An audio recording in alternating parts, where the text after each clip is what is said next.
Welcome জানাচ্ছি নতুন আরেকটা ভিডিওতে। সম্মানিত ভিউয়ার্স, চলে যাচ্ছে কাঁঠালের সিজন, সারা বছরই থাকে না। তো এই সিজনের সময় আমরা কাঁঠাল বিচি কীভাবে সংরক্ষণ করব ফ্রিজে 1 বছরের মতো, সেই টিপস নিয়ে হাজির হলাম। আজকে কোনো রেসিপি দেখাবো না।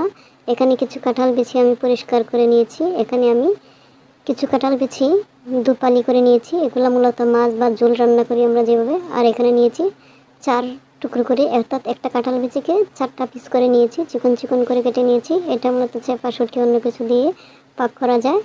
এখানে একটা রান্নার পাত্রে কাঁঠাল বিচিগুলোকে ঢেলে পর্যাপ্ত পরিমাণ পানি দিয়ে দিচ্ছি। এবার চুলায় বসিয়ে দিচ্ছি।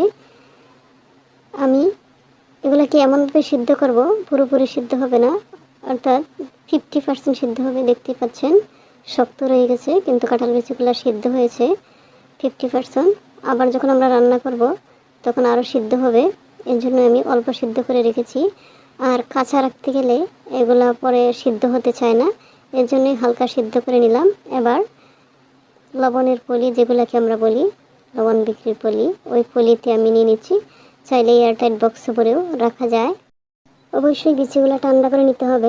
সবগুলোকে পরিমাণ মতো যার যতটুকু লাগে রান্নায় সেভাবেই পলিতে ভরে রাখা যায়। আমি আমার পরিমাণ মতো করে পলিতে প্যাক করে নিলাম।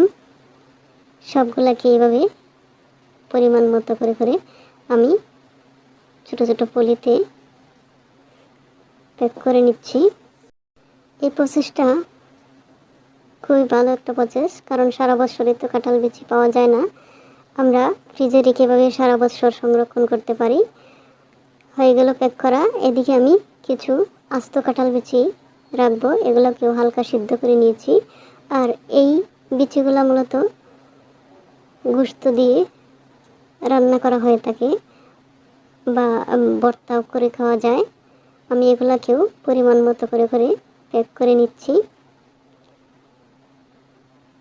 সবগুলাকে আমি পর্যাপ্ত পরিমাণ দিয়ে দিয়ে প্যাকিং করে নিব। তো 3টা সিস্টেমে আমি দেখাইলাম, কেটেও রাখতে পারেন, আস্তেও রাখতে পারেন। তো এইভাবেই আমরা সারা বছরই কাঁঠাল বিচি সংরক্ষণ করে রাখতে পারবো।